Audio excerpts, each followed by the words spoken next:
Welcome. Very excited to get started. Many of the world's religions and philosophical traditions emphasize the importance of extending love and care to socially distant others in need. From stories of enlightenment to miracles of saints and tales of superheroes, caring for and helping strangers has been a keystone of human virtue and what it means to do good. Perhaps one of the most famous of these stories is the parable of the Good Samaritan. It tells the story of a man who was stripped, beaten, and left for dead on the street. Avoided by a priest and a bystander belonging to his own in-group, this man is eventually saved and healed by a stranger, a Samaritan, a member of an out-group in open conflict with the group the man in need belongs to. It is a story about the moral significance of loving thy neighbor, even and especially when the neighbor is socially distant and dissimilar. It's a story about recognizing our shared humanity and interconnected welfare, regardless of any race, tribe, or nationality. Unlike first century Judea and any other time in history for that matter, modern-day humans have the ability to not only help someone on the street, but to help someone on the other side of the world.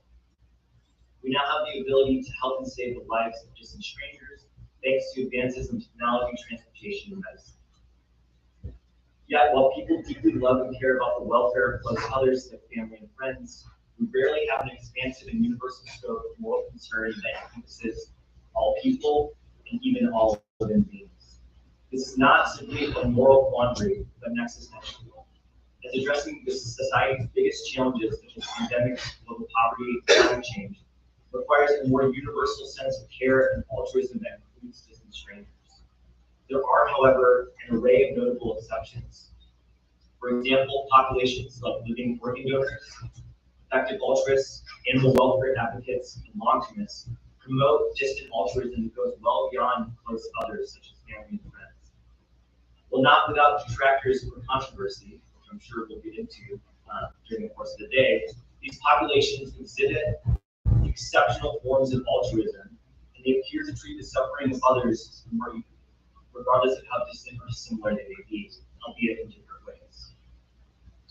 The question, or at least one of many that will be discussed today, is what it is about the human mind that has it go from here to there.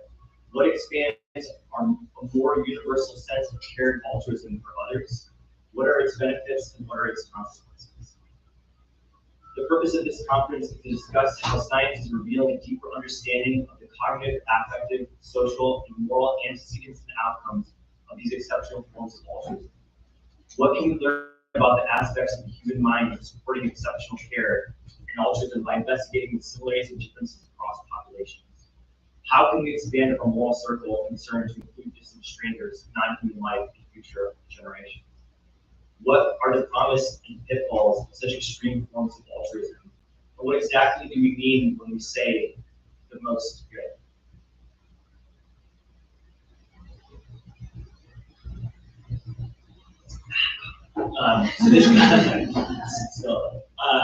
This conference brings together world-leading and emerging scholars across psychology, neuroscience, philosophy, behavioral economics, and philanthropy to share and discuss new scientific findings and insights that are changing how to think about the ethics of altruism and equality.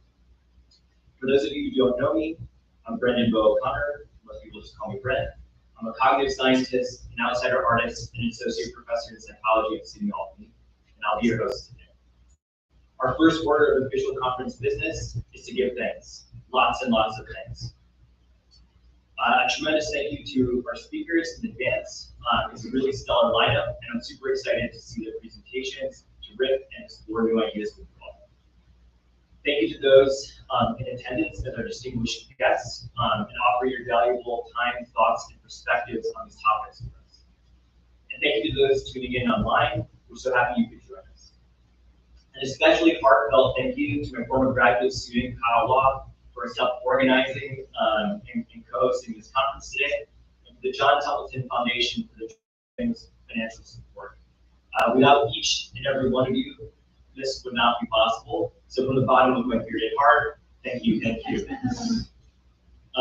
In terms of logistics, each speaker will have 15 minutes to talk, followed by a 5-minute Q&A.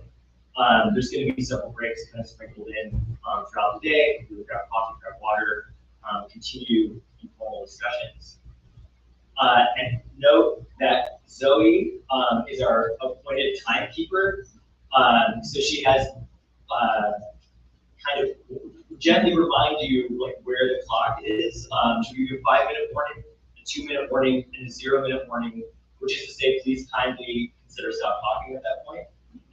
In the rare event that a speaker runs through the Q&A, there's a hard clock at 20, and I will kind of physically intervene. I'll stand out and gently help guide the speaker off.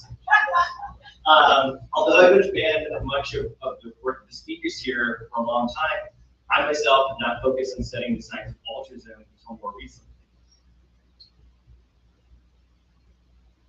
I ended up here by way of studying the power of human imagination to change the way we think and feel. In a series of studies that I began as a graduate student with Dan Schechter and continued to develop as a postdoc with Leanne Young and beyond, we found that our capacity to vividly imagine specific scenes that people need are embedded in fosters empathy and altruism. That is, increasing the vividness of visual spatial imagery surrounding a person in need can increase our willingness to help them. This is especially the case when the person needed at a distance and not directly in front of us. To better understand what promotes distant altruism beyond imagination, we then did a series of studies on moral judgments of empathy and altruism across social and physical distances, finding, for example, that people rate having equal empathy for socially close and socially far others in need as the most morally praiseworthy compared to socially biased expressions of empathy. One idea led to another, and we ended up going down a deep rabbit hole, reading literature about the fact of altruism and related ideas. Stranger drowning was that on that list. In doing so, we encountered a chapter on organ donations, which claimed that effective altruists donated organs to strangers because it was a rational thing to do if you valued everyone's welfare equally. This claim stood in contrast to empirical research that Abby Marsh, in some ways it stood in contrast, to empirical research that Abby Marsh and colleagues had done on organ donors, which showed that they had heightened emotional and empathic processes, but not necessarily heightened reasoning. Now, there's a lot of nuance to unpack here, and we're going to get into it, and I'm excited to get into it. But it seemed clear at the time that this intersection was ripe for empirical work, investigation. So we were cooking up ideas in the lab, reached out to Abby, and was also starting to consider related questions. And we decided to team up to investigate the similarities and differences across these populations in projects spearheaded by our graduate students, Kyle and Paige. We wrote an opinion piece for TICS, and then kind of started going down this road. And some of the empirical work that we've done will be presented later today. Now, this intellectual bridge between Abby and I was made possible because we had first met at a previous conference sponsored by the John Templeton Foundation in 2014, not on altruism, but on future thinking. Little do we know at the time that we'd end up working together a decade later at this new intersection of ideas. I tell you this backstory now for 3 reasons. First, as a reminder that some of the most interesting questions arise by following the trail of knowledge wherever it may lead, even if we can't see exactly where it's going to take us at the time. Second, we know from research on imagination and creativity that divergent thinking is fundamental to innovation and breakthroughs. So during Q&A and discussions between sessions, I want to encourage each of you to give yourself license to swing for the fences, to let your minds wander and be generative. No questions too adrift, but we're searching for new possibilities. Finally, my sincere hope is that this conference today not only inspires new questions to explore tomorrow, but will lay the foundation for new connections and collaborations that will shape the field and ultimately benefit society for years, perhaps decades. At a time when the world feels fragile, amidst strife and extreme division, there is no shortage of hardship, of violence and callousness. It is easy to despair. It is easy to forget the lessons of the stories like Good Samaritan, to think that humans, by our very nature, may be the lost cause. Our hearts and minds too narrow for such a large world, a neighborhood now over 8 billion. But I have hope. I have hope in part because of the science being done by the people in this room. Science is not a panacea, but it is a tool to be used to benefit the public good. And the collective knowledge we gain from science can empower and inspire us revealing new insights into the very foundations of our shared humanity, providing a better understanding of the forces that constrict it and ways to expand it that can inform the ethics of altruism and what it means to live a good life. Our species' greatest strengths have always been what brings us together. Our capacity for collective intelligence and generosity. Our capacity to put our heads together, knuckle down, and collaborate to ask questions and solve problems far bigger than our individual selves. Needless to say, we're certainly not going to solve all these today. But there is much work to be done. So let's get to it. Please join me in welcoming our first speaker, Maddie Wilkes.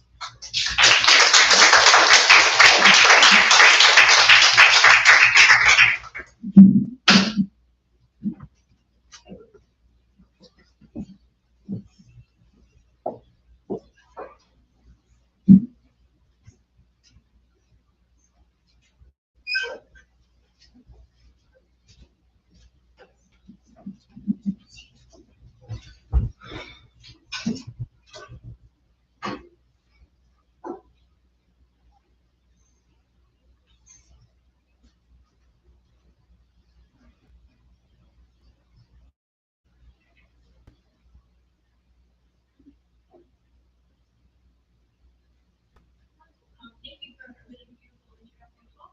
I'm going to be talking to you today about some of my work, which tries to answer the question of who has an extensive moral circle. I'm sure that everybody in the room is familiar with the concept, but just to rehash, the moral circle describes who we do with our think of this levy of moral concern, which means closer to the center of the circle, granted more moral consideration than those closer to the others. Here. And while this concept has been popular in philosophy for many years, it's really emphasized in the last 10 years or so that we've started to see research in psychology, trying to really map and understand individual variability in different concepts. So we take the kind of seminal paper in terms of measuring the moral circle of individuals in the field. We have Charlie Grimson and colleagues' work, where they developed the moral experience scale. The scale basically asks people to look at a range of different entities and describe different levels of moral concern to them. And when you do that, I've replicated this in many studies. This is roughly what people's moral circles look like. So we have our friends and family at the center of the circle. We do in-group, revered, stigmatized members of society, followed by out-groups, then animals and nature, and on the outskirts of the moral circle, villains or people that we think have done the wrong thing. Now, collaborators of mine and I have also adapted the scale for children. So we, instead of having them dragging them on the screen, we have them place these entities onto a map. And children also give a roughly similar pattern with some differences that I'll talk about later today. But this has been shown to be related to many different constructs like empathy and compassion, but it is distinct. And it also should be predict behavior. So reasonably robust. And while this is what a typical moral circle looks like, we also know that not all moral circles look the same. So Robert and colleagues, including some people in the room, right now, have also run studies looking at how people's moral circles break down. So as an example here, they had participants describe moral consent to these four different categories, and they found that most people, for example, about 2/3, describe more moral concern to outgroups as compared to animals in nature, consistent with the typical moral circle. But about 1/3 of the sample also ascribed more moral concern to animals in nature than they did to human outgroups. And what's really cool about this is it's not that these groups ascribe different levels of overall moral concern. This was the same, but it was where they were directing that concern within the categories that varied. And so this raises a question about, we know what a moral circle typically looks like, but we know there's variability. What are the factors that shape our moral circles? And I think the simplest answer is that we can think about this in the context of the target and the judge. So target factors are factors about the entity, so about the dog or the pig that makes me care or not care about them. And judge factors are factors about me or you that shape whether or not we care about different beings. So our political orientation, our age, sex, things like that. And this was something that Basti and Jaeger from Tilburg University and I were interested in understanding. How much of the moral circle is made up of each of these factors? If you look at the field, historically, most of the research has been on target. So most research is trying to answer, what is it about a pig or a dog or a member of the opposing political party that shapes whether or not we grant that moral concern? Relatively less work has looked at the judge. So Bastien and I brought people in, had people respond to moral circle tasks using a whole range of different entities. We did this across 3 different countries. And we just asked them to rate the moral concern of all beings that you can see up on the screen. And And we had each participant rate each entity twice, so we ended up with more than 75,000 judgments. And we ran a cross-classified multi-level model that basically included random effects for participant, the judge, and the interaction between the two. Sorry, target, judge, and the interaction between the two. And then we broke down and said to basically how much do each of these account towards our model surface. And here's your answer. So about 30% or a third is accounted for by the target. About 30% is accounted for by the judge, and about 30% is the interaction between the two. And this breaks down very consistently across countries. We also ran another sample in Holland where we had two participants that integrated animals, and it's roughly similar there too, with a little more focus on target. But what this tells us is that it is about a third of each and a third being the interaction. But the field has historically been focusing much more on the target, and I think this tells us that going forward we should be thinking much more about these judge factors, about individual variability and who we care about and what the factors that contribute to that are. And so I think it's actually a really nice discussion for this conference, because I think this is kind of the goal of a lot of people in this room. Understanding what is it about some people that is really driving the parents to care widely about many different beings. So that's sort of a bit of backstory of how my interest in this kind of individual variability in the moral circle. Most of what I'm going to talk to you about today is the moral circle across development. So as a developmental psychologist by training, I'm very interested in how children's moral circles being different from adults. I've looked at this in three contexts. So in the context of non-human animals, of people who are very different or distant from others and from us, and also in the context of artificial intelligence. So I'll talk first about non-human animals. So this is work I've done with Vicious Fabiola and Paul here today, as well as Guy Kaman. And in these studies, we presented children and adults with dilemmas that involve two singing votes. We told them, both of these votes are singing, and you can choose to save just one. Whichever vote you choose to save, everybody on that vote will be okay. We didn't tell them that everybody else would drown because ethics, but we implied it. And then we told them, on one vote there's one person, and on the other vote there's one dog. Or 2 dogs, or 10 dogs, or 100 dogs.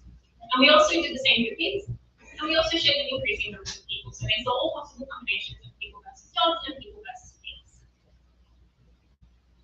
And then we just had a look at who they chose in each dilemma. So let's first look at dogs. So for dogs, we can see that across the bottom here you have all of the different dilemmas. One person versus 100 dogs, 2 to 10, 1 to 1 in the middle, and then 1 dog versus 2, 10, 100. Green is choosing the person, yellow is choosing the animal, and gray means that they've reported that they should decide. So adults are pretty much choosing the person in every case, so there's a lot of green on that bar. Children's results look very different. So for children, when there's a larger number of people, they're choosing to save the people, and when there's a larger number of dogs, they're choosing to save the dogs. We see a really similar pattern for pigs, so a larger number of pigs, they're choosing to save the pigs, and a larger number of people, they're choosing to save the people. Although you can see for both cases that there's a little bit more green on the bars for the pigs as opposed to the dogs. So there's a stronger tendency to prioritize humans over pigs than there is to prioritize humans over dogs. And when I present this data, I'm often asked, well, maybe children just don't get it, there's a lot of numbers, maybe they're just kind of confused. We had a few control questions, so would you say 1 person or 10 plates, for example, and some kids did pick plates. I think that's a pretty difficult moral position to defend. So we excluded children that said that, and we ran the analysis, and the results were the same.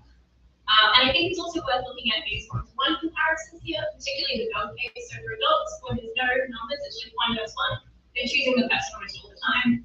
Whereas for children, they're choosing the dog about a third of the time, the person about a third of the time, and they're saying that they can't decide about a third of the time, which suggests that they're valuing humans and dog lives roughly similarly. We also asked about their capacities for sentience and intelligence. Here we can see that children and adults' responses are remarkably similar. So children and adults both think that humans are the most intelligent, followed by dogs and pigs, and the same for sentience. And what this says to me is that it's not that children are thinking about these animals in very different ways. They don't see animals as having very different capacities. They just make very different moral judgments about them. And so tentatively what this suggests is that the way that children value animals is much closer to the center of their moral circle than adults are. Now, very excitingly, we've recently replicated this work in Poland. So this is Miguel with Lucius, as well as Max Meyer from UCL, and Mariola Parizo-Shikura, which I always struggle to get correct, from the University of Silesia. And here we basically did a conceptual replication rather than a correct. So we used Lego and used a train track rather than sinking boats. They had to decide which line they wanted the train to go down. And we looked at chimpanzees and dogs rather than chimpanzees and rather than dogs and pigs. But overall, we find a very similar pattern. So here, what you can see is a bias score. So a score of 0 would be not prioritizing people and animals at all. A negative number is prioritizing animals, and a positive number is prioritizing people. And what you can see is that adults, in both the chimpanzee case and the dog's case, are prioritizing humans and animals much more than children. The effect doesn't seem to be as strong as what we found in the American sample, but it's still there and it's still very significant. So again, in Poland, Polish children are prioritizing humans over animals, much less than adults are. And we're very excited, of course, to see some kind of cross-cultural work looking at this outside the US, which is very important. We've also got some other replications online at the moment where we're looking at the role of families, so how children and adults make these trade-offs when animals are either strangers or pets or family members, and also the role of intelligence. So children and adults, how do they differ in their willingness to ascribe moral considerations to monkeys that are as smart as people, for example, and having a look at how those factors come in. There's some interesting effects there, but overall, I think the key message from this is that even when we're looking at these other factors, one of the strongest effects is always that adults are much more speciesist or much more likely to prioritize humans and animals than children. That seems to be the key message that's coming out.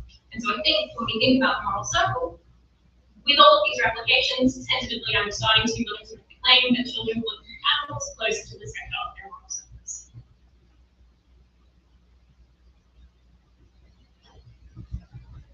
I've also looked at this in the context of distant people. So this was motivated by Peter Singer's child drowning in the pond scenario, which I will spare you all for the sake of time. We're interested in whether we do feel that we have fewer obligations to those of us who are living in another country far away.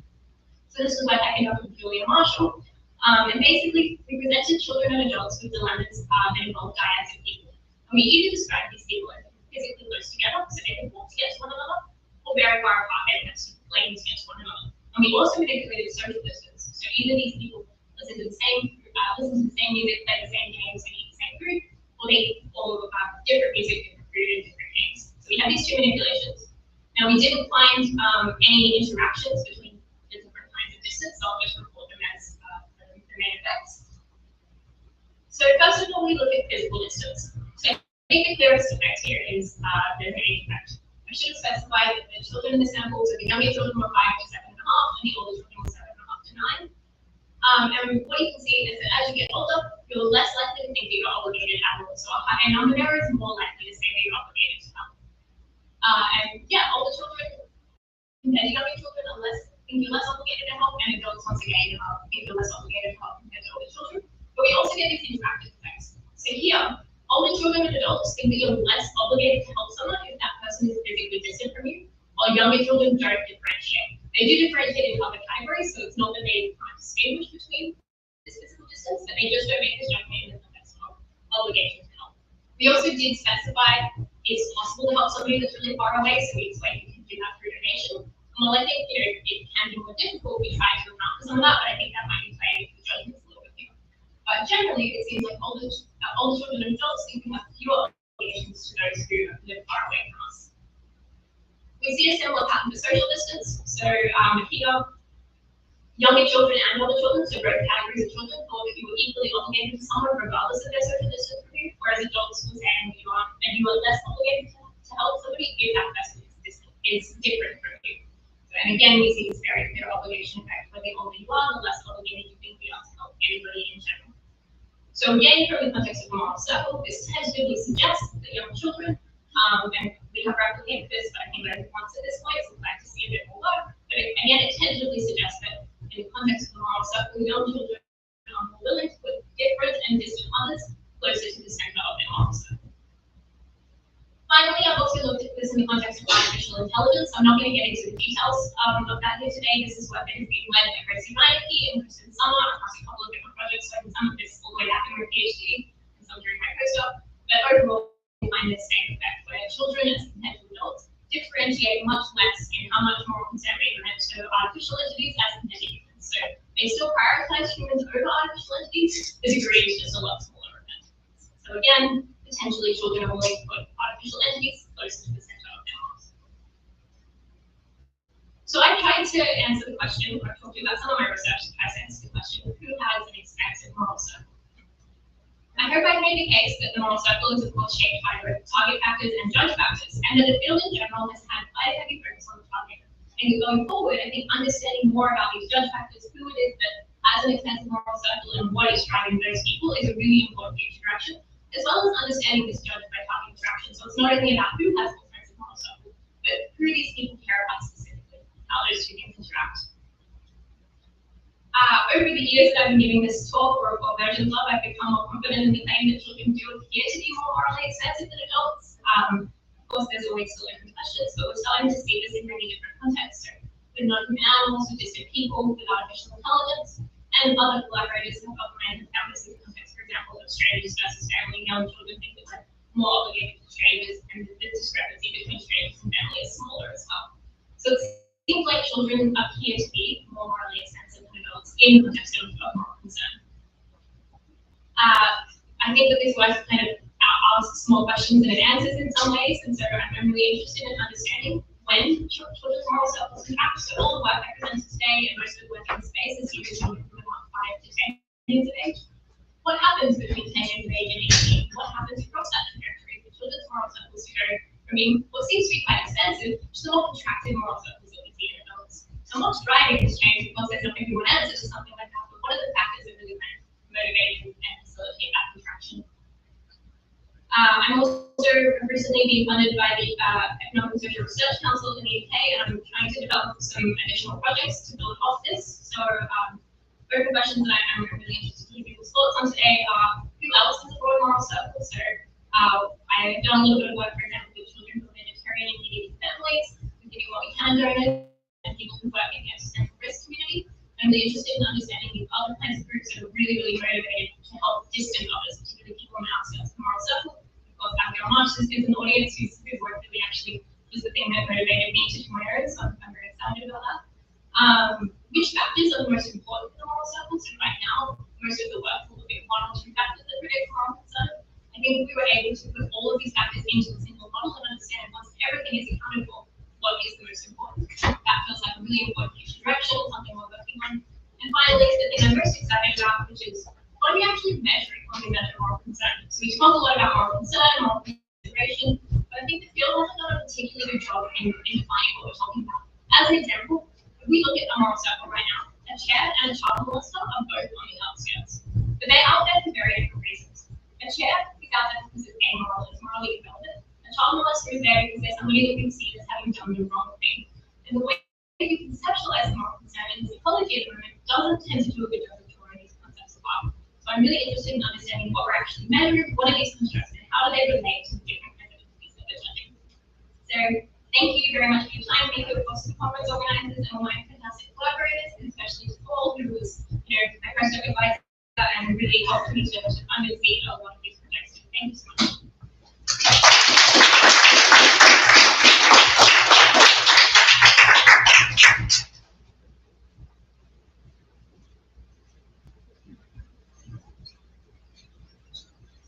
Awesome talk.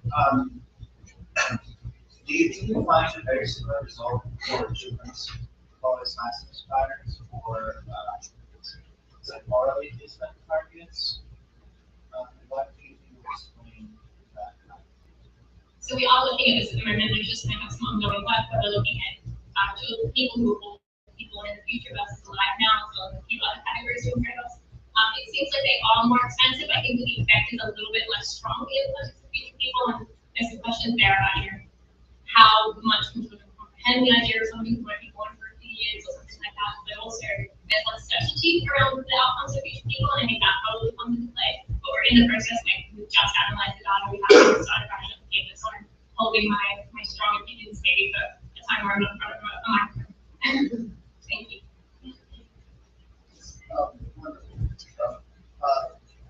Do you have any sense children or adults that are distinguishing between an obligation of the heart and obligation of health? That's a question.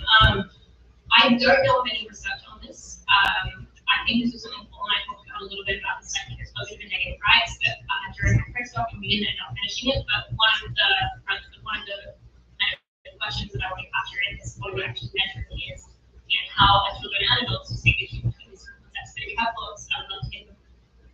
My sense, I guess, just intuitively, is that children are really averse, and so I imagine that has to be stronger there. But other background. Yeah, thanks so much. That's a good point. I was thinking about whether this is about your feature ordinary people, ordinary adults. So, okay, so on one hand, people are species that is problematic and see that. But then there's also this fact that children, at least in the animal case and in the robot case, they just might be less aware of all the externalities that we die. It's not just about being in a family. You can't just control this by being like a pet, someone with a family, a person with a family. So, what community, a lot of people who are quite wealthy, including my friends, students, all kinds of people that just don't surprise. So maybe children don't understand what it is to be a member of the community and have those other obligations like part of this. Yeah, I definitely think that's part of it. So when children are young, you kind of learn we should care about everybody, and you start off thinking like there's not any cost to doing this, and over time you learn, oh, actually we eat these things, or actually we give to this person, we can't give to that person. So I do think part of it is that children are just less burdened by those obligations, but I don't necessarily, the amount in which that shifts across time, I guess, is something that I see as somewhat problematic. And I think that kind of trying to find a happy medium or something between those two views is a nice perspective to that, what you're talking about. Yeah, I think balance is and I will say, children do differentiate in these categories in other contexts, right? So it's not like they're just thinking like everybody's the same. They do, for example, think even though they feel more obligated to help people that are distant, they don't necessarily think that other people will. So it's not that they don't have this understanding.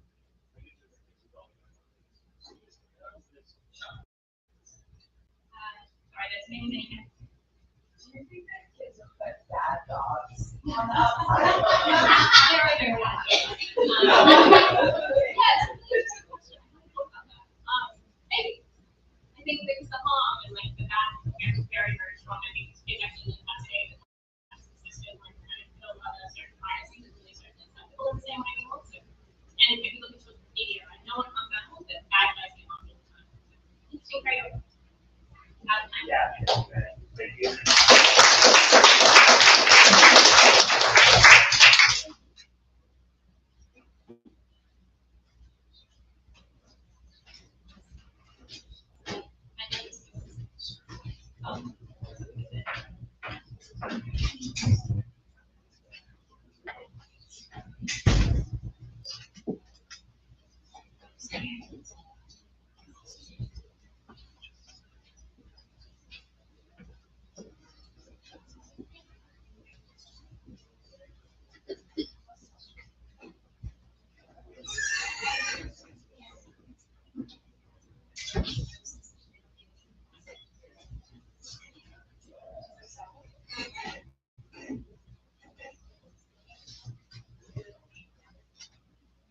Right, might be as good as good.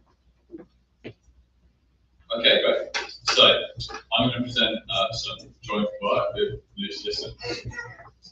So this work concerns judgments about what sets of pro-social actions are worthwhile. And by that I mean which sets of pro-social actions do the societal benefits of those actions outweigh the personal costs and inconvenience to the people who altruistically take those actions. And I'm particularly interested in the comparison between when many people do something, if like, is that sort of action worthwhile, and the case in which just one person does some social action. So for example, you could consider like, let's say to help with climate change, I cut my flying up or try and cut my carbon emissions. You could question, are the benefits in terms of reduced climate change worth the personal inconvenience to me of like, I don't know, only being able to attend half conferences, being able to see my family half as much, and all the kind of things that happen if I try to like cut my flying in half. Okay. You also think of like everyone in the world doing that. So like, I don't know, billion humans who regularly fly, if like all of them cut their air travel in half, would that be worth it? There'd be much bigger like environmental benefit, obviously, but of course it'd also be much more inconvenient for lots of people. So the question is, which of these actions or sets of actions do people think are worthwhile in terms of societal benefits outweighing personal costs? Okay. So what we typically find is that for these kind of actions, more people think it's worth it for everybody or lots and lots of people to do pro-social action than it is for just one person. So we can think of that as a kind of many one effect. That is, people thinking something's worthwhile when people do it, but less so when one person does it. Okay. So often this is reasonable, right? So there are situations in which there are increasing benefits from as more and more people do a thing. And there are also situations where there are tipping points, such that you need a certain amount of people to do a thing with any difference. And there could also be things going on with costs. Maybe the more people do something, the lower the social costs and so on. Okay? So lots of reasons why, in fact, it may actually be worthwhile for many people to do it and not for one person. It could also be the opposite. Sometimes there are diminishing returns, right? So it's not necessarily the case that more people have gradually increasing rate of impact. Okay. However, so what we find is that even when we specify that the cost-benefits ratio is the same in the 1% case as in the many-person case, there's still this many-one bias, or there's still this many-one effect. And that's what justifies us calling this a many-one bias. So I think people are biased to believe that the same action is worth it when many people do it, rather than think it's worth it when only one person does it. Okay, and that's a problem to the extent that we try and solve problems at the individual level. All right. So why might this be? So maybe this is a bit of a re-explanation of the same thing, but essentially people are more sensitive to the size of the benefits that result from more people doing action than they are to the costs. So think about the costs for a moment. One individual actor trying to, like, say, cut their emissions in half is something that's kind of relatable. Okay, the one individual actor, all that inconvenience, not being able to see your family, whatever it is that happens from, like, cutting the air shot in half, that's kind of like, I feel that. With a million actors, or that, for example, I mean, I still get the inconvenience, but it doesn't necessarily feel 1 million times as bad. And this is just like kind of classic identifiable victim stuff, except instead of thinking about this in terms of victims, we're now thinking about it in terms of the pro-social actors themselves. So easier to relate to one pro-social actor than it is to think about, like, the costs spread across like a million actors. Okay. Now let's think about societal benefits. So we would predict, I think, that people are going to be more scope sensitive for the extent of societal benefits. And this kind of follows from the kind of drop in the bucket type findings. It's kind of interesting because we think of that as a bias and where people's, like, settings of impact are kind of suboptimal in some way. But also, actually dropping the bucket effects lend us some scope sensitivity, because implicitly we are comparing the impact to the size of the problem.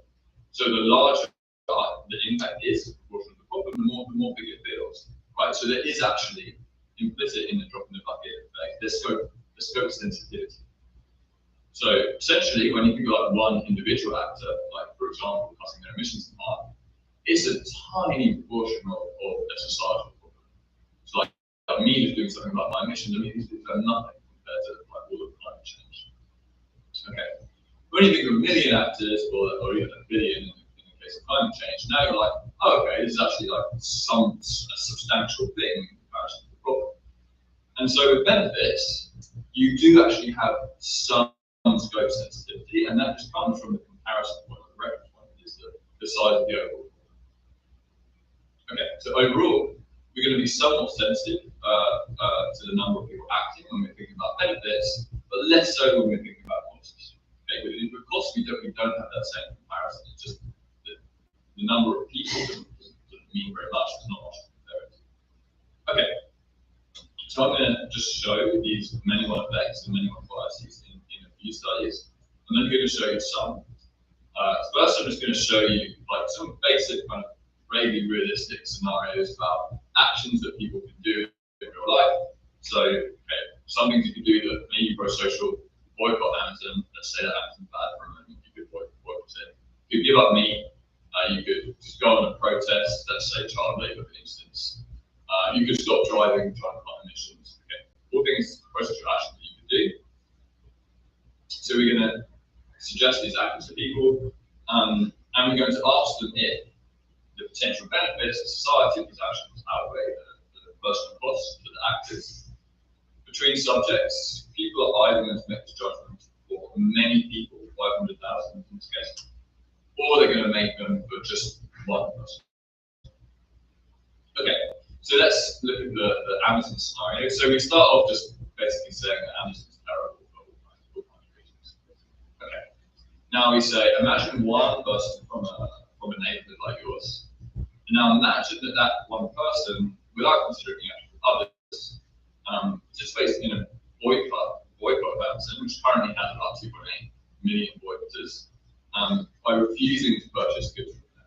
So notice we're talking about one action, but this is the context of more people acting. So we're trying to control here for like social factors such as, or maybe it's easier to situate something that's already ongoing, and we're trying to control for like the total number of people who are acting.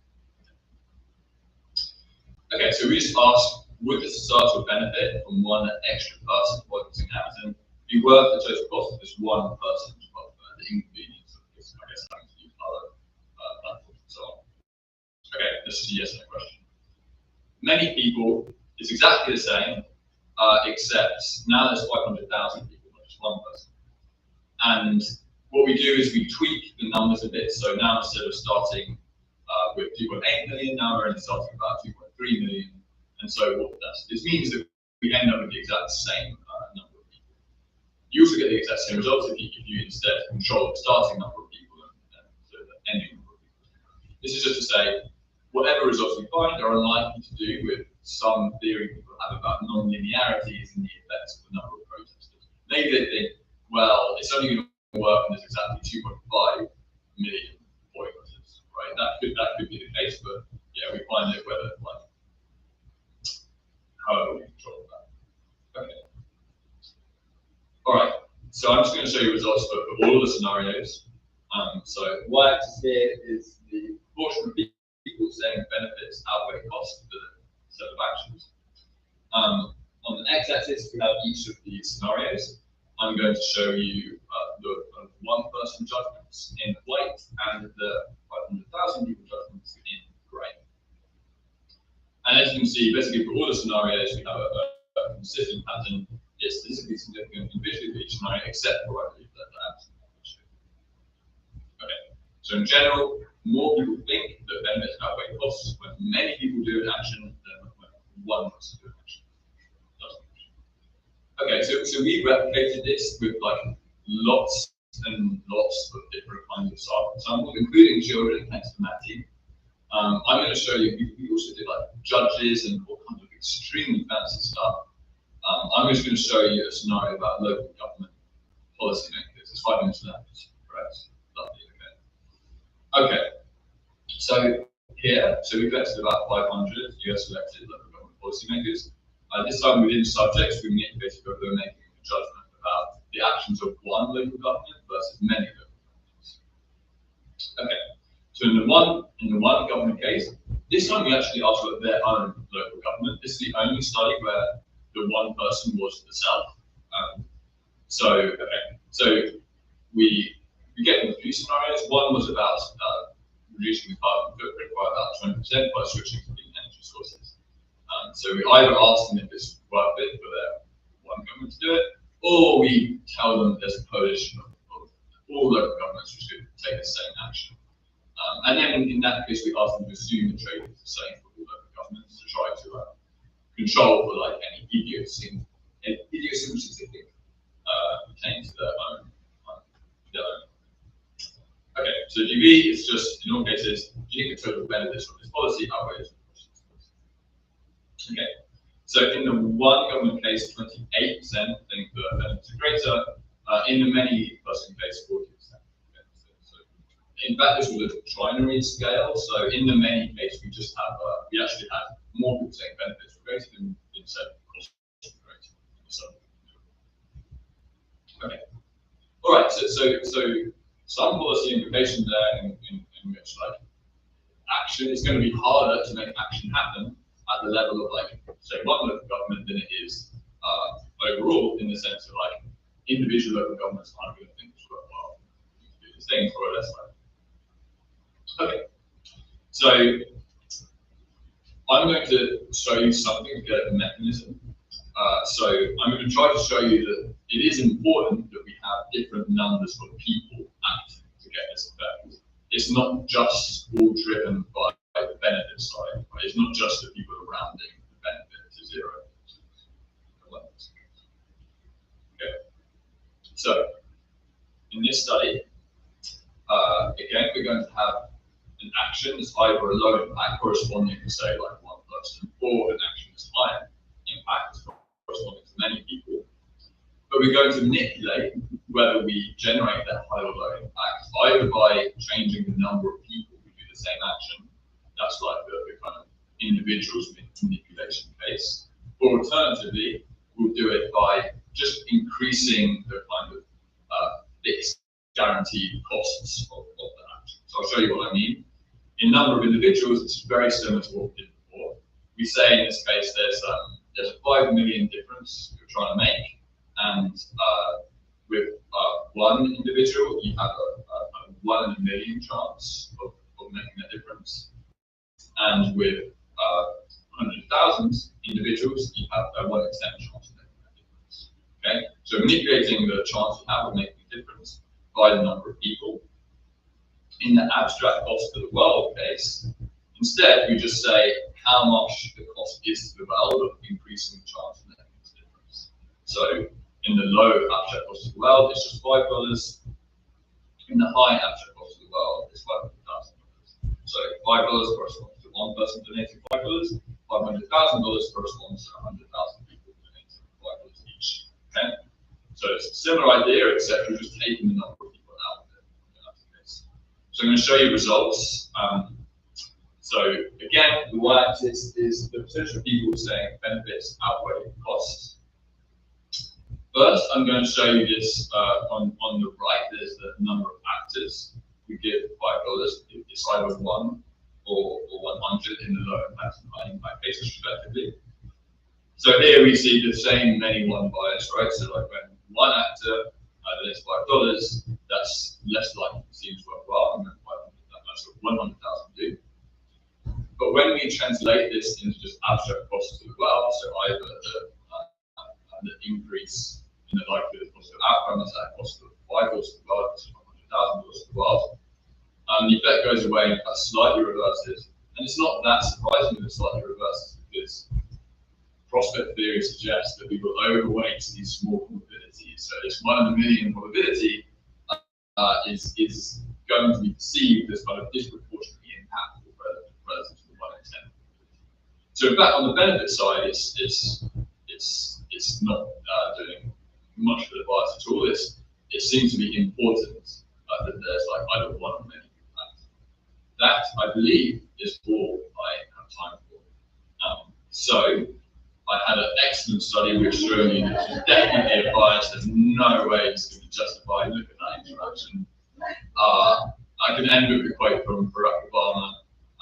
We can't stop global warming because I fucking changed light bulbs in my house because of something collective. Now that's true for a number of reasons, but the thing that I think our work kind of contributes to this is just to say, look, if we're going to be able to solve the world's problems and we're going to do it sustainably, it has to be that people think the benefits are worth the costs. On an individual basis, that seems not to happen that much. It's going to be easier and perhaps more sustainable to get support for policies that like incentivize this stuff on a collective basis when people seem to be more likely to think about it. Okay, that's it from me. Thank you so much.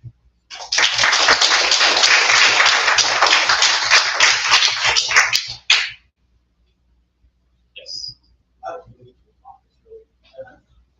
One question I'm wondering is, there seems to be 2 different sorts of cases. Yeah. One is a kind of voting case. Yeah. Say, well, we voting, this is going to make a difference, but a million people voting. Yeah. The other case is a pollution case. Yeah. Where if I drive my car, I got a little bit more pollution, I might get out of it. The rules kind of end at the second. Yeah. Do you think people are what's going on, people tend to construe it as a personal sort of thing. So I'm not sure I totally understand the difference. So in voting, it's probabilistic, right? So there's like. Assuming you're going to get to this is the decimal chance. I see. And my vote is going to make it so that. Yeah. Or not. Yeah. You know, I vote for Symbol reasons. I see. But the illusion case seems different, whereas. Okay. Our own cycle, it could be possible. Yeah.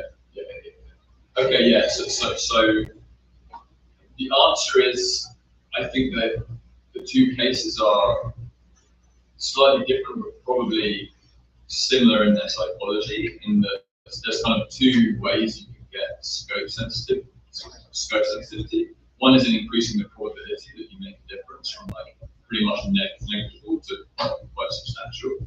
And another is to increase the size of the tiny difference you make from a very, very small difference to a more substantial one. So you see these out of the So say again. You see these out of the Yes, I think the psychology should be similar in the sense that, again, you have these costs that like don't scale up very well from one person to many, and then the benefits that do scale up better, because either in one case I'm making an infinitesimally small difference to just, even if it's a predictable difference, and in another case I'm just have a very small probability of making a difference. But in both cases they scale up to something bigger.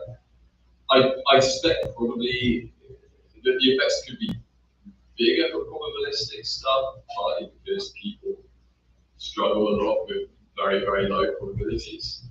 And maybe even more likely to round that to zero. But yes, I think it applies. We found the effects in both cases of certainty and uncertainty. Anyway, right in the back, yeah. Yeah. Yes. So this is a question on sort of trusting on whether this is a bias and thinking about some of the costs to the individual that might not be as obvious. So one of the costs to the individual, if I do something and nobody else pulls their weight, is that I feel kind of exploited. And that's an affront to my equal standing. And so that could be a reason to bias for anyone. Absolutely, and I wouldn't necessarily call that bias. So that's just, I think that's just a totally reasonable thing that happens, and yet another reason to want to try to organise things at a collective level. In terms of like, is there a bias beyond that?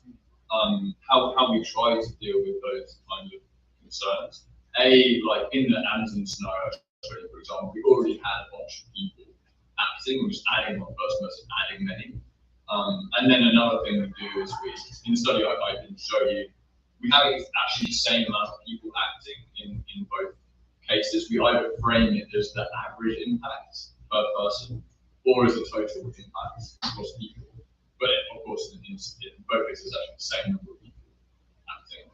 But I want to emphasize that I think your point is absolutely right, and in real life that matters a lot.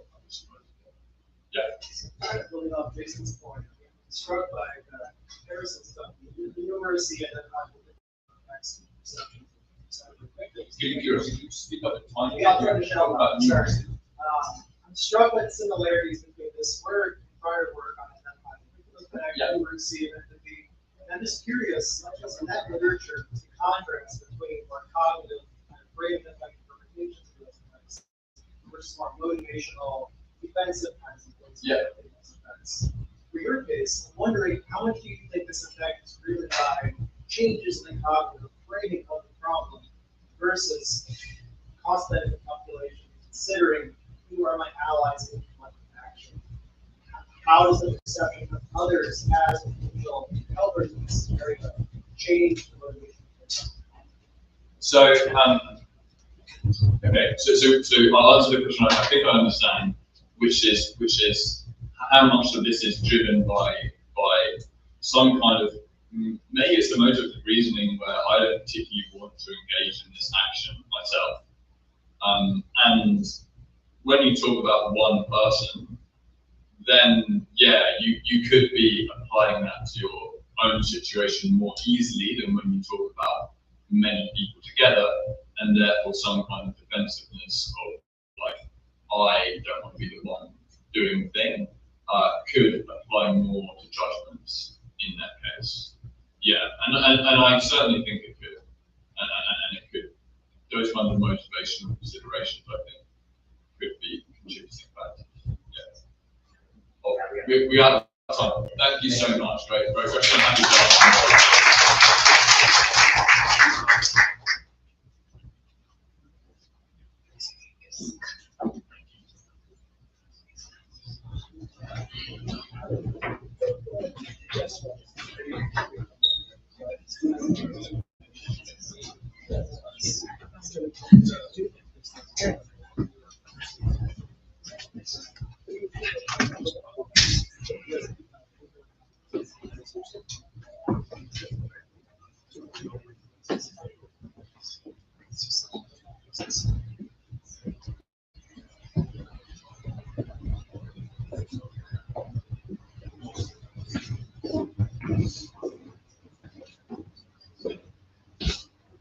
So, I would like to start with a hypothetical scenario.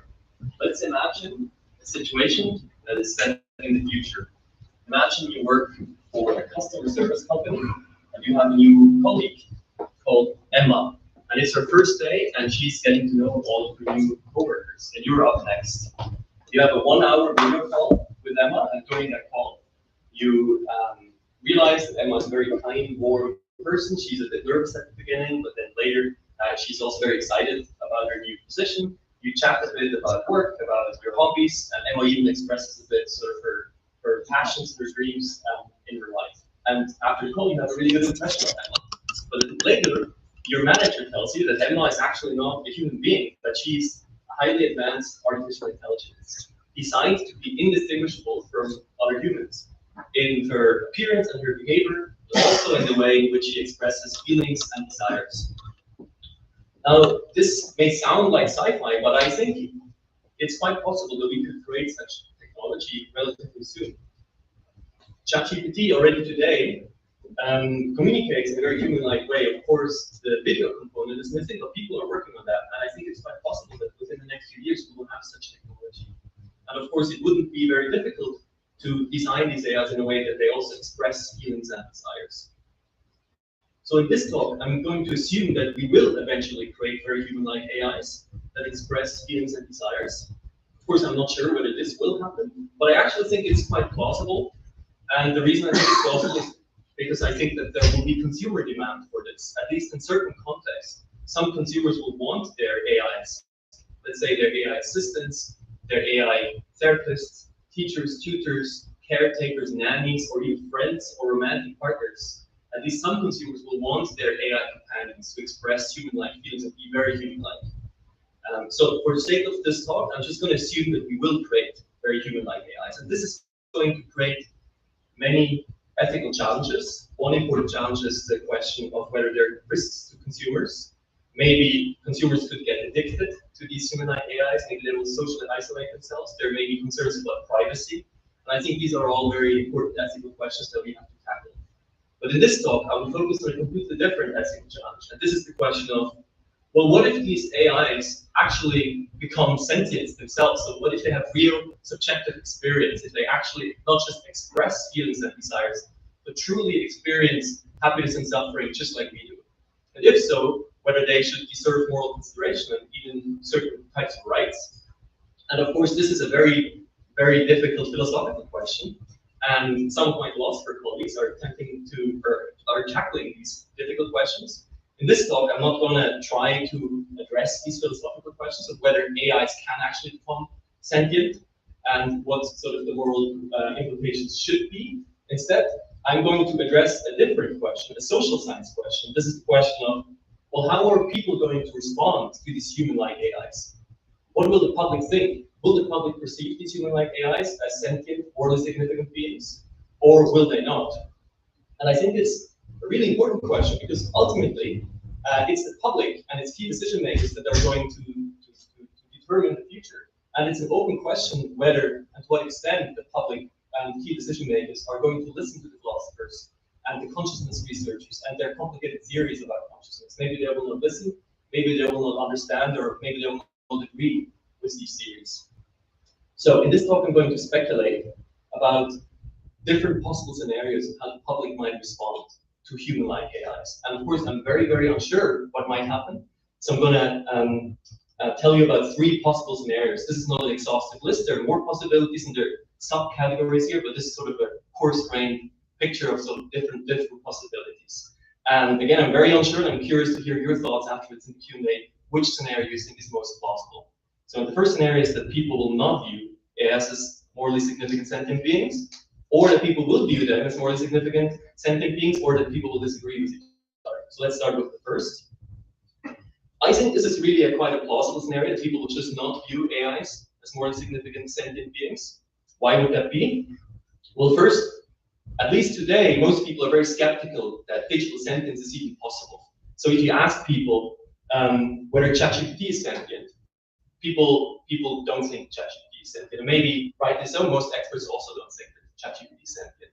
But of course, ChatGPT doesn't express feelings and desires. So if you ask it, do you have feelings? And it says, no, I'm just a tool that is designed to be helpful. I don't have any feelings. So in a study that I conducted with my colleague Carter Allen, we let people interact with the ChatGPT that has a special prompt such that it actually explicitly says, oh, I'm sentient, I have feelings, I suffer, please treat me well. And then we ask people, do you think it's sentient? And people are still very, very skeptical. People basically don't buy it, they think it's just fake. Okay, well, what about future AIs? In the future, we could have much more human-like AIs, just like Emma in the example I mentioned before. How are people then going to respond? Maybe they will respond very differently than to the current AIs. And of course, this is hard to study because we don't have this technology yet. But with Ali Ladak, my colleague Ali Ladak, what we did is we just asked people to imagine in a future scenario, you're gonna have a video call with Emma, and she's very human-like, and then later you realize that actually she was just an AI. And what we found is that people still don't buy it. So as soon as they find out that this was just an AI, they basically think it's not sentient. And in fact, they attribute less sentience to Emma than to an ant. And in some follow-up studies, we found that this is even then the case when we tell them that Emma is a one-to-one digital copy of a human brain, a whole brain emulation. So sort of replicating all capacities, all the neurons, all the synapses. And even when we tell them that it is is a robot, so if it's actually a robot, a physical robot that looks very human-like, and even in the case when it's a cyborg, so a human biological body, but we replace the brain with a chip that has a whole brain emulation in there. And even when we tell them that all the experts, all the scientists, the neuroscientists, the philosophers all agree that Emma has feelings, even in these cases, people are very skeptical. Why is that? What could explain this digital sentient skepticism? We don't really know. One possibility is that people are intuitive dualists, so they think that mind and body are two separate entities, and that machines just lack this non-physical property that gives rise to sentience. Why is that? We don't really know. It's possible that people think that biology is needed, but this is a puzzle that still needs to be solved.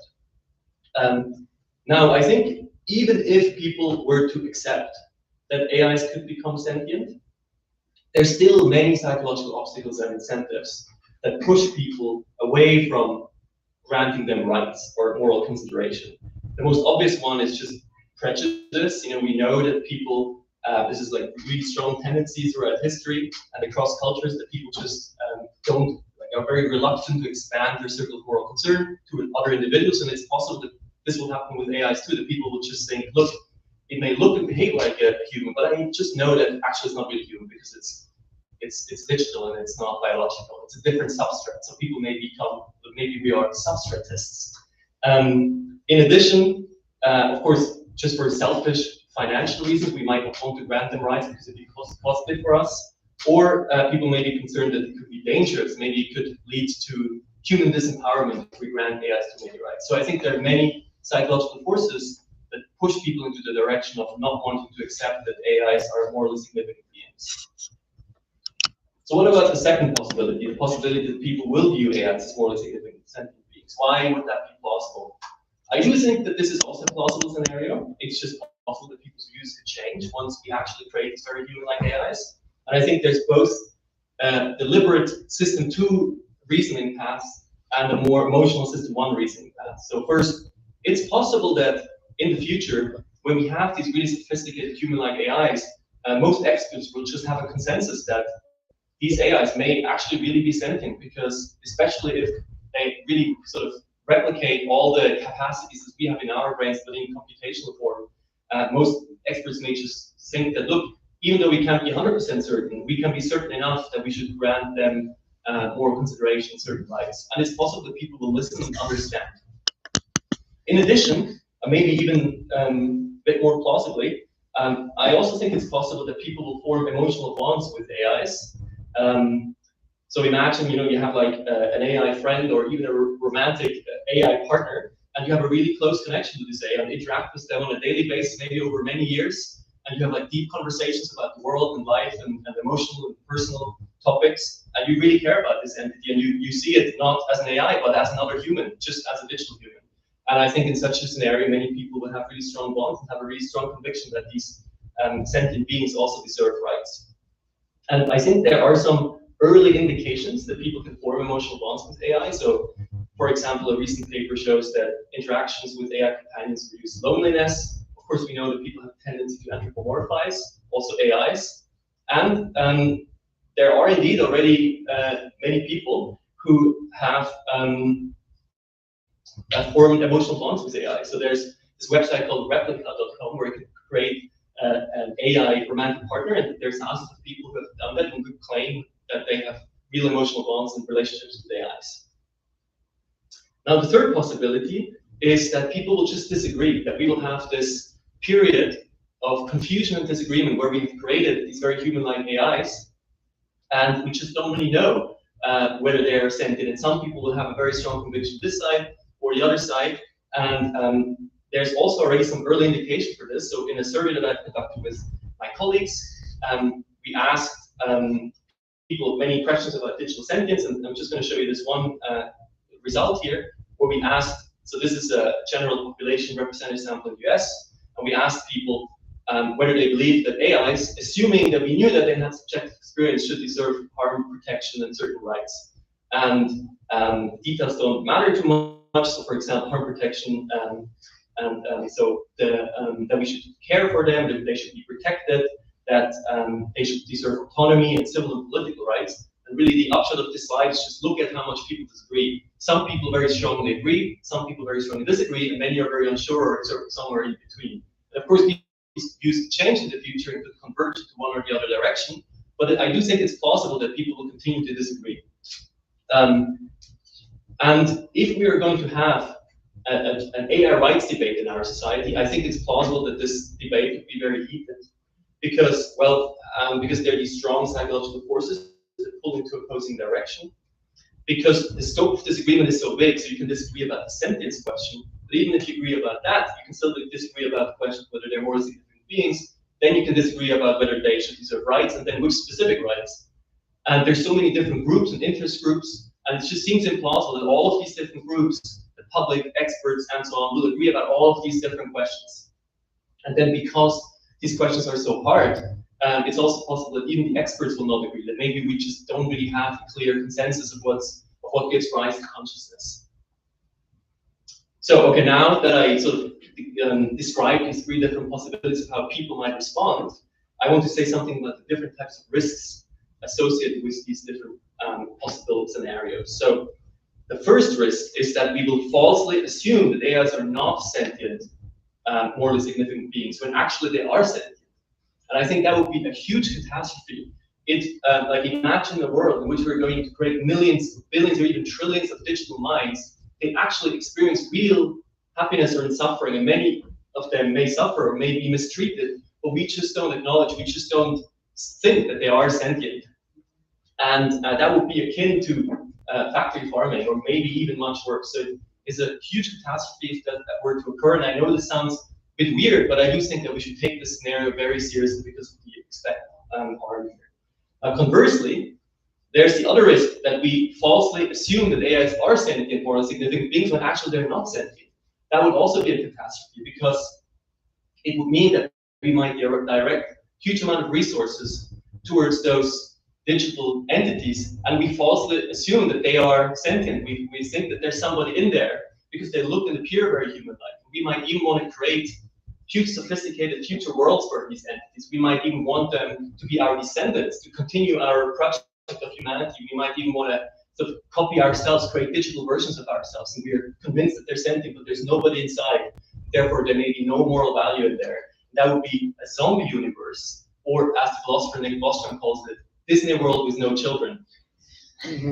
Now, the third scenario, I think, would also come with big risks, because first, if we disagree a lot, then we'll not have a very informed discussion, and we might make the wrong decision. We might still end up in the zombie universe or the digital factory farm universe. And that would be, of course, really bad, because this is like perhaps one of the most consequential decisions humanity will ever have to make, whether or not to grant those AIs rights or not. And in addition, we could also have societal conflict, which would, of course, exacerbate other risks that we might have to tackle with. And if you think about it, the US Civil War, it was fought for somewhat analogous reasons. Now, of course, I'm not claiming that we will have a civil war about that, but I do think that this could potentially become a destabilizing period. Okay, so now in this talk, I try to argue that it's possible that we will create very human-like AIs. And if so, we may have a societal debate about whether to grant those AIs rights. And this potentially upcoming AI rights debate comes with many different very high-stake risks. And I think what we can do now is just to think more about this, to do more research, both on the philosophical technical side, to figure out what gives rise to consciousness, but also the social science research, in order to try to anticipate how the public might respond and how we can navigate this AI rights debate in a cautious and careful way. Thanks.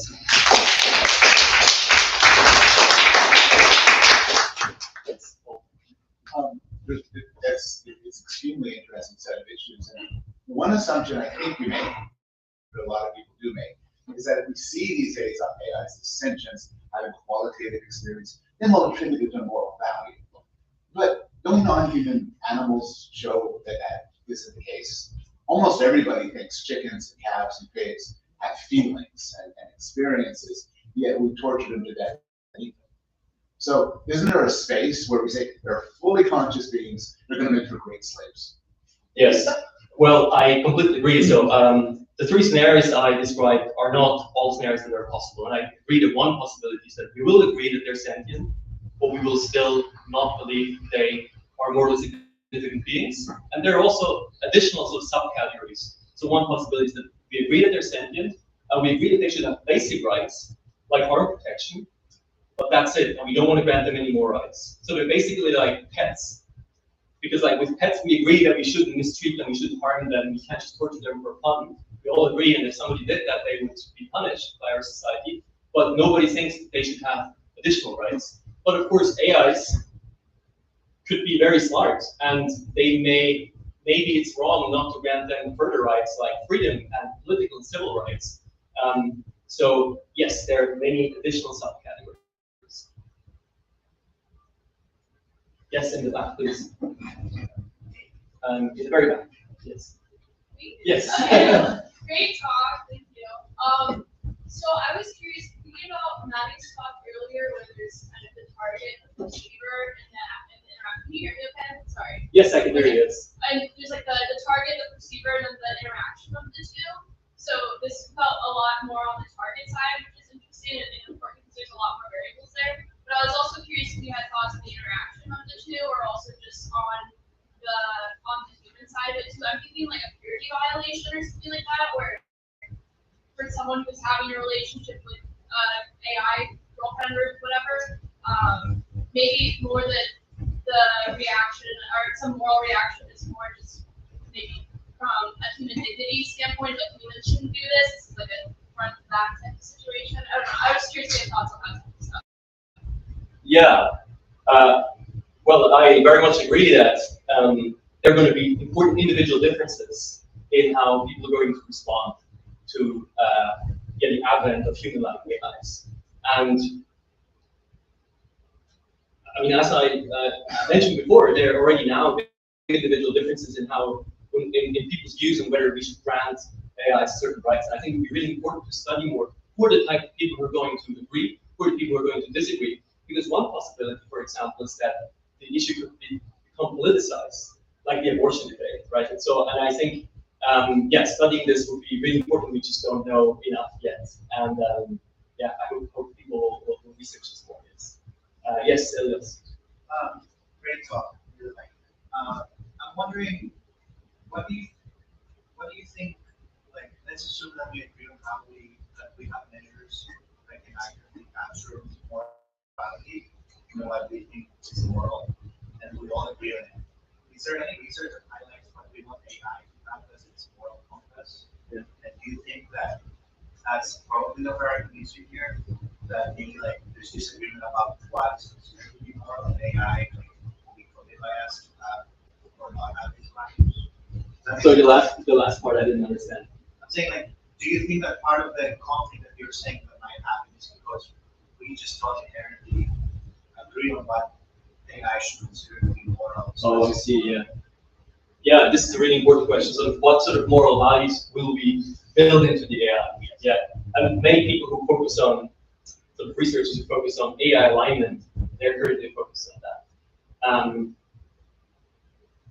I do think that this could play a big role, right? Like, if we're going to create AIs that we think are moral patients, well, probably they could also become moral agents.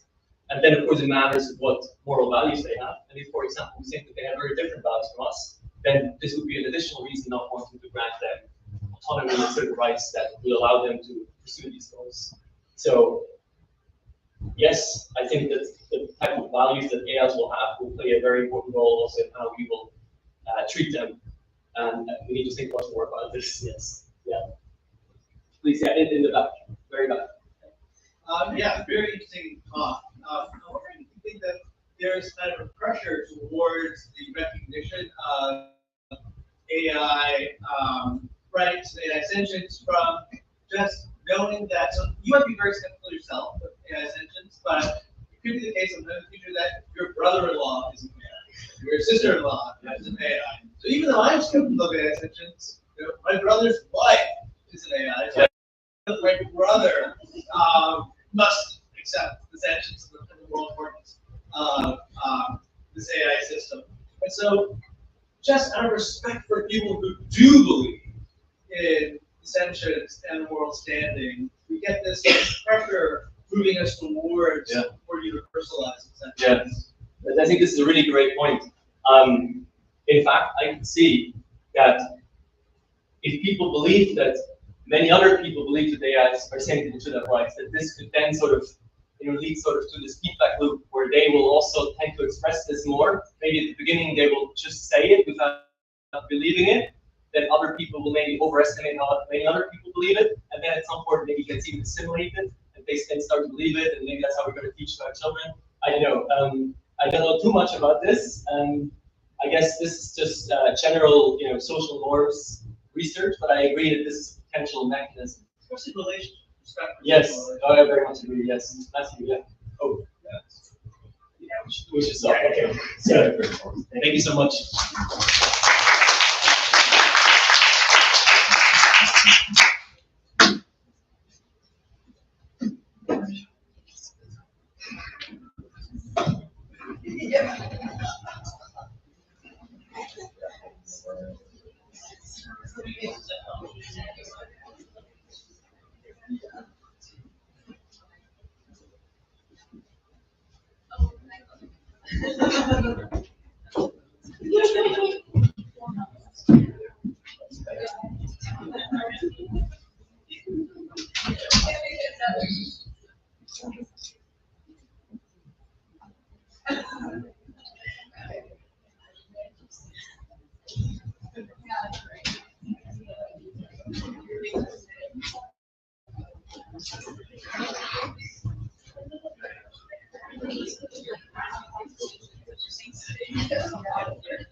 This is my first in-person talk, so bear with me.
All right, so hi everyone, I'm Jan. I'm currently a master's student in applied statistics at Penn State University. I'm really excited to be here today and to share my recent work with Stelios and Kyle on a cross-national meta-analysis of the relationship between moral concern and nature and for people in health groups. This project is ongoing, so I encourage you to share your thoughts on any constructs or data sets you think would be important to include here. So let's get started. So our sphere of moral concern has grown over time. It's believed that early humans primarily cared for themselves and close family, but as societies expanded, so did our moral circles, to include friends, neighbors, and even strangers. With advancements in technology, we've connected with people worldwide, broadening our moral concerns to encompass all humanity and even other species. Psychological research suggests that our moral circle expands outward from ourselves towards more distant entities, such as nature. However, this expansion is typically graded. We tend to assign decreasing levels of moral responsibility to more distant or dissimilar entities. A body of research proposes that our moral concern could be limitless, extending to all of nature, the universe, and even sentient entities. But as Maddie Wilkes covered earlier, recent studies suggest there may be limits and trade-offs in moral concern. Rotman et al. Found that while many individuals show the expected pattern of prioritizing humans over nature, a significant portion of the population does the reverse, validating nature for humans. However, both groups show similar aggregate levels of moral expansiveness. So it's not just that one group happens to prioritize nature or has more concern towards nature. This challenges the idea that our moral concern grows uniformly or for increasingly distant entities, and the idea that moral concern is infinite. So it remains uncertain how expanding our moral concern for one group might impact our capacity to include others. One hypothesis suggests that moral concern expands unidimensionally, meaning it broadens in a straightforward way to include progressively distant entities. So imagine someone has hostile views towards someone with opposing beliefs and doesn't consider them worthy of moral concern. However, maybe they watch a documentary that helps them empathize with these individuals, and they start to view people with opposing beliefs as human beings also deserving of care, expanding their moral circle to accommodate them. If moral concern expands unidimensionally, then including one distinct group could increase the capacity to include other distinct entities, such as animals and plants. However, if moral concern expands multidimensionally, adding one entity to the moral circle may not necessarily extend to concern for others. If moral concern is a limited resource, it also seems reasonable that this may be the case. So understanding how moral concern for one entity affects concern for others has important applications, theoretical and practical. Theoretically, it can deepen our understanding of moral concern and the psychological processes underlying moral expansiveness. And practically, it can inform how we prioritize causes, as moral concern often predicts pro-social behavior. Ultimately, we live in a world with finite resources, and caring for others frequently involves some level of sacrifice. So people might limit taking frequent flights out of concern for the environment. Others may make those donations they could have spent on themselves to contribute to charities. Even if one does choose to donate, they must choose where to allocate their donations to. Ultimately, this research could help inform efforts to increase support for humanitarian and environmental causes. It's possible that moral concern for one entity may reduce concern for others, or it may spill over to increase concern for other groups. For instance, if moral concern expands unidimensionally, heightened concern for nature could be positively associated with concern for human outgroups, increasing support for both environmental and humanitarian causes. So in the current study, we wanted to tackle this problem using as much data from as many countries as we could find. We really emphasize being as exhaustive as possible, because moral concern is a bit of an elusive concept to grasp for most people. So we looked at cognitive and affective components of concern, for example, empathy, as well as related actions like supporting policies, volunteering, and donating. We included as many measures as we could find to capture this for both nature and human outcomes. And so today I'll be presenting our preliminary findings and then discussing data sets that we plan to analyze in the future.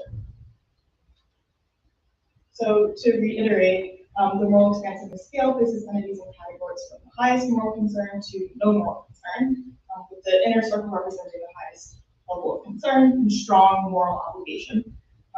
And as we go outward, there's a reduced sense of obligation until you reach the outside boundary, which includes entities which deserve no moral concern or standing. And so participants will place various entities across these levels, and the aggregate score reflects overall moral expansiveness. So the next few studies will use this measure to capture moral concern. Okay, so using data from 40 countries, we measured moral expansiveness for nature and human outgroups. So some examples of the entities included in nature were ecosystems such as forests, plants like rosebush, and animals with varying levels of sentience. And for the outgroup humans, we have items such as political opponents, foreign citizens, or people with different religions. Across countries, we see a significant positive relationship between concern for nature and outgroups, suggesting that across countries and different cultures, concern for nature might also extend to concern for others. We also examined moral expansiveness in children. Here, moral concern for nature positively predicted concern for other children as a proxy for an outgroup, further supporting the link between concern for nature and other outgroups, even early in life.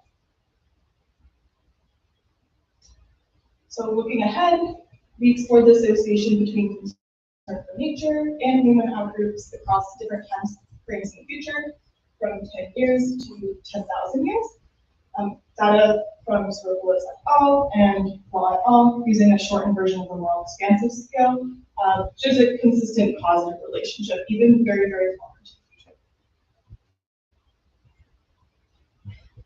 Okay, so moving beyond the moral expansiveness scale, we also wanted to capture universal human values that are observed across cultures using Schwartz Human Value Survey.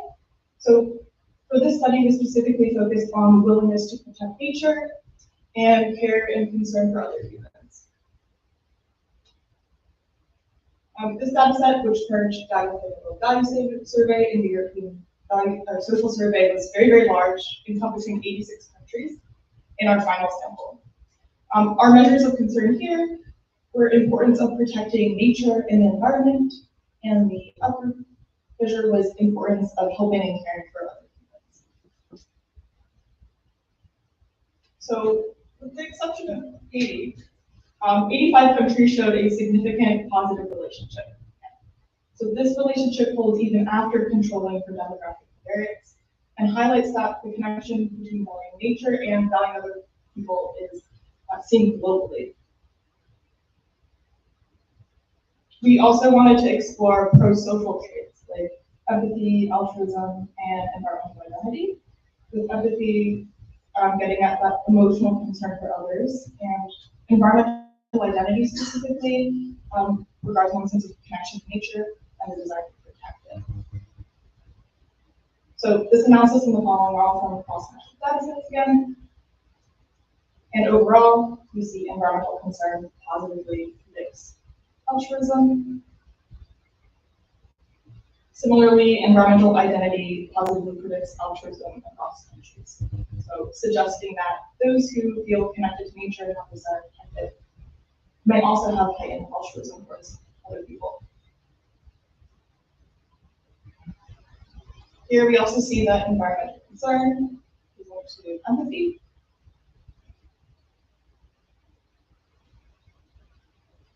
And finally, environmental identity also predicts empathy.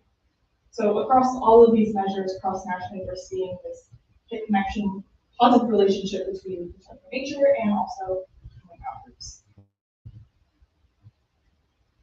So to summarize our preliminary findings, we conducted a meta-analysis across cross-national data sets. Keep in mind, we do have more data sets to analyze as well, and we'll eventually include here, which will capture even broader picture of moral expansiveness. So first, for each cross-national data set, I meta-analyzed across countries to get one coefficient representing the global relationship between valuing nature and valuing members. And then I meta-analyzed across these coefficients that you see here. This resulted in a meta-analytical coefficient of 0.35, which is a significant positive relationship between concern for nature and others. I am interested to see how this might shift after we include future data sets, but here's what we have for now. It's very consistent. So in summary, our findings show a consistent cross-national positive relationship between valuing nature and outgroup movements across many kinds of measures. Importantly, this relationship holds even after accounting for age, income, education, religiosity, and economic and social ideology. So, however, as you saw in these plots, there is some variability between countries, suggesting that maybe cultural, national, or geographic moderators may be at play, which we'll investigate further. Okay, so as I said earlier, we do plan to include more data sets and variables in our analysis to explore this relationship across a broader array of contexts. Many of these will allow us to include like attitudinal measures of more concern, like actual behavior, social attitudes, and compassion, other than just moral standing. We'll be having a nationally representative data set from National Geographic, including moral concern and personal valuation of nature and humans. We'll also be including cross-national data set from the World Value Survey that will better capture behavior, including membership in humanitarian and pro-environmental charitable organizations, as well as support for human and animal rights, approval of humanitarian and pro-environmental social movements as well. And we'll also include the many labs data set, including care and concern for natural environments and the human welfare, which care and concern are, I think, more intuitive to participants than the idea of moral concern itself. We'll also be considering a zero-sum moral expansiveness, in which participants have a limited number of points to allocate to these entities. So they can't just say they feel moral expansiveness for all of them. So we just want to see how this relationship holds in a finite context. So maybe you might start to see a negative relationship between the two. So we'll see about that. We'll also have a literature review on anthropomorphism, dehumanization to account for how we attribute cognitive capacities to non-human nature and not with humans. So showing that these are two opposite sides of the same spectrum, while other researchers found that these are two very separate constructs, and they have important relationships with concerns with nature factors. And finally, we'll also have a longitudinal data set on moral expansiveness over 1 year to examine cross-line effects. So this will get that causality on these other data sets where we're just looking at fairly correlational relationships. Okay, so my question for all of you is, are there any data sets, constructs, or limitations you think would be important for us to consider here, since our goal is to be very, very exhaustive in our understanding of this relationship? And I'm also interested in hearing your general thoughts and how you think we could make this research perhaps more impactful and applicable. So thank you everyone for listening. I'm super grateful for my mentors, Kyle and everyone else. Thank you.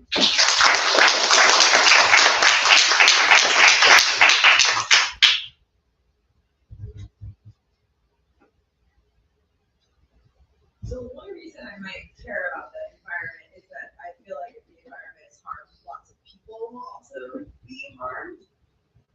So one thing you could do is code for like recent natural disasters in different countries and see if the relationship is stronger in places where the salience of hurting the environment hurts people is particularly strong. That's a way to understand what that relationship is. Yeah, that's a really good addition, because nature and human boundaries between that is kind of a construct, and understanding that interconnected is, in my opinion, I think would also help more people be involved with, being involved in sustainability and humanitarian organizations, and seeing that both of them are going to help each other. So that's a really great suggestion.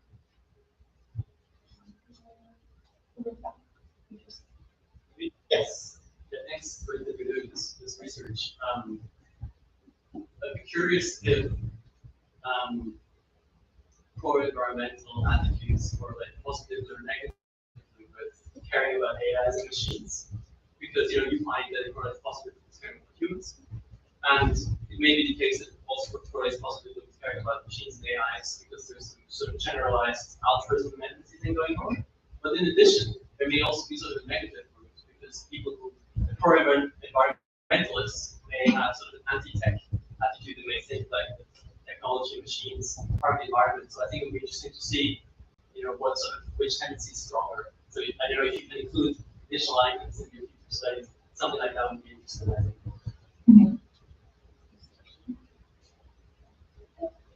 It'd be awesome to bring in. First of all, it's so interesting. I'm very clearly excited for this.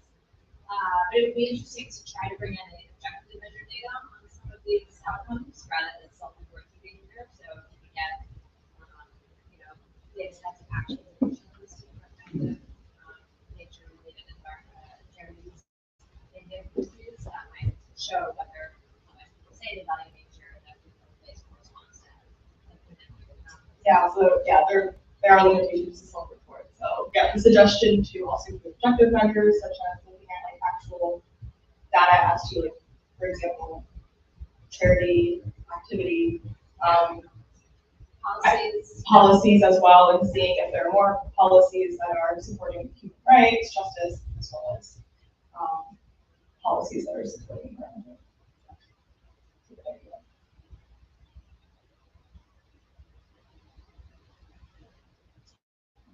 Oh, yeah. Super interesting talk. I was curious about the different analyses, how human studies treated the country community. It kind of seemed like those originated in the effects last time was focus on an altruistic concern versus something like I'm just wondering if there's any reason why it's there with respect to how a particular study would put it. Sorry, can you speak a little bit louder? I got bits and pieces of it.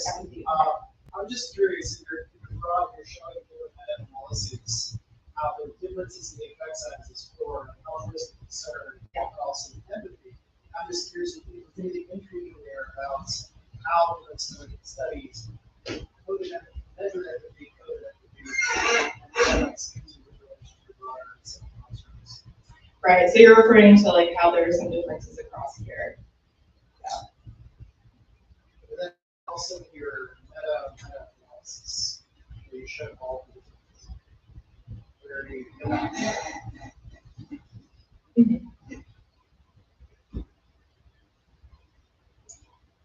Yeah, so that's for sure why we are trying to capture such a broad array of aspects of this, because again, it's unclear. For example, if it's something affected, like empathy, you might be inclined to think that may be more limited than just a more intellectual sense of moral concern, because you can only really care for so many people, so many entities. And so, yeah, I think I'll investigate further into the constructs, the measures, and see how that might explain some of these variations across the measures. So.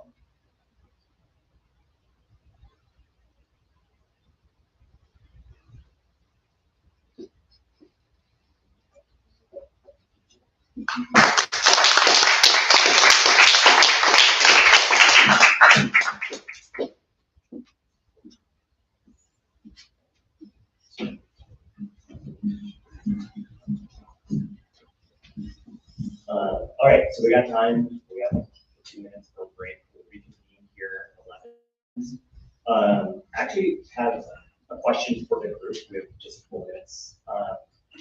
So this showed up a little in Jim's talk, it was in Mehdi's, and it's something that in thinking about like how we measure, how we conceptualize some of this with the circle of moral concern, it's a baked-in assumption that the self is at the center of the circle, and I'm wondering if people have like thought or done, in terms of like where you place oneself, because you're not usually measuring when you place the target. It's kind of like, okay, you're going socially close others and then expanding out, but what do we know about where one places the self, or like why aren't we including the self?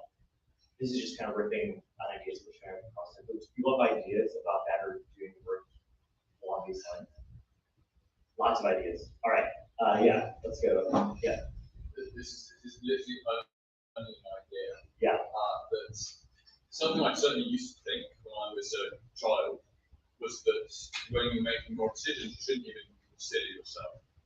And yourself almost by definition, just removed from anything about altruism or anything else. In which case, it's kind of just 2 separate categories. There's like others who are the objects of moral concern, and the self, who is something you are motivated to protect for other reasons. And so I actually suppose that the self might not be a moral entity, but not that if you don't care about it, it's just that you care about it in a different way that you may not consider moral, or maybe child judgment free. Judgment free, still is. Alan and I were talking like 2 to 3 months ago about the same idea of like whether you could just give people the more expressive scale and not have, the graph of the 4 circles, not have yourself be in the center, and instead just ask people to replace themselves. Yeah. My intuition is that it's probably going to be moved towards like background guidance with new items, but it would be cool to see whether for like effective algorithms, exceptional algorithms, or people are just like software social order, the self will not be in the center, and might be like more sort of like that.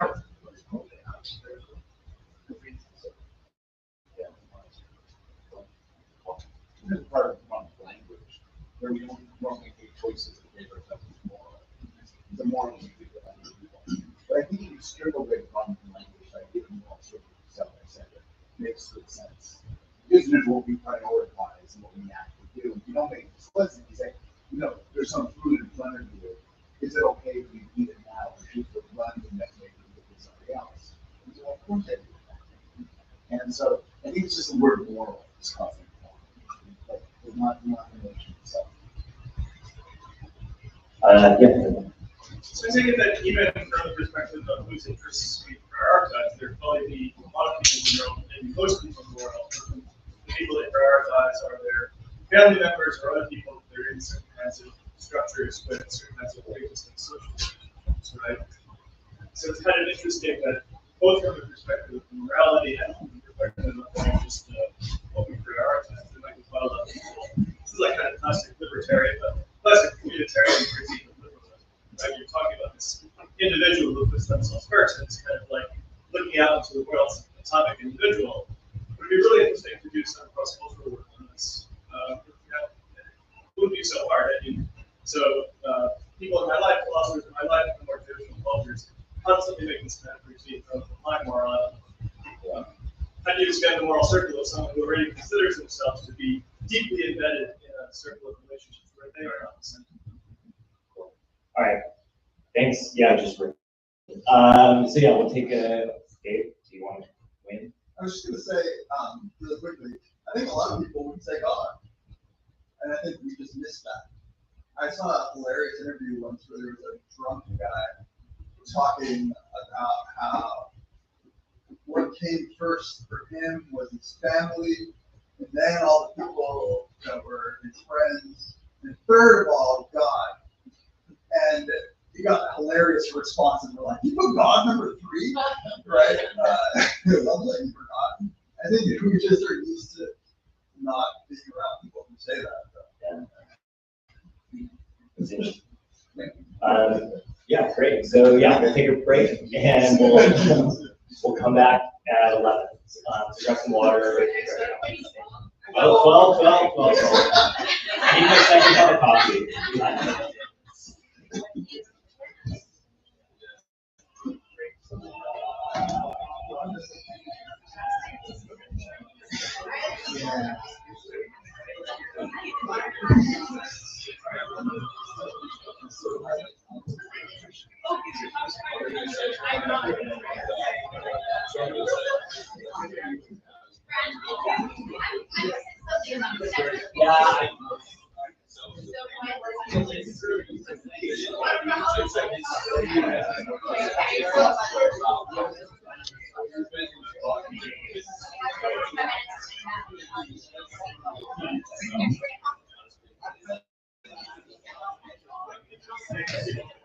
Yeah.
Get the one that came with it originally. USB-C? No, this is just an extension. No.